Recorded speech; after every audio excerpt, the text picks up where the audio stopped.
రాశుల్లో తులారాశి మరియు లగ్నం వారికి గురు వక్రగతి వీడి నవమ స్థానం నుండి ప్రథమ తృతీయ మరియు పంచమ స్థానాన్ని వీక్షిస్తున్నందువలన ఎవరైతే సంతాన ప్రాప్తి కోసం ప్రయత్నిస్తుంటారో వాళ్ళకి సంతాన ప్రాప్తి కలగడానికి ఛాన్సెస్ ఉన్నాయి. మీరు చాలా కాలంగా చేస్తున్న ఎఫర్ట్స్ కి రిజల్ట్స్ ఇప్పుడు వస్తాయి. జాబ్ లో ఉన్న వాళ్ళకి ట్రాన్స్ఫర్ అయ్యే అవకాశం ఉంది. ఇన్నాళ్ళు work from home opportunity enjoy చేసిన వారికి ఆఫీస్ నుండి వర్క్ చేయమని పిలుపు రావచ్చు.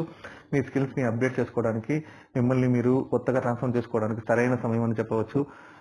ఏదైనా కాంపిటేటివ్ ఎగ్జామ్స్ కానీ ఇంటర్వ్యూస్ కానీ ఇచ్చుకుంటే దానిలో సక్సెస్ అవుతారు. మీ పిల్లలు హైయర్ ఎడ్యుకేషన్ కోసం మీరు ఉన్న ప్లేస్ నుంచి మూవ్ అవ్వాలి అని ఆలోచిస్తారు. Social media, digital marketing, online related fields లో ఉన్న వారికి గోల్డెన్ టైం అని చెప్పవచ్చు.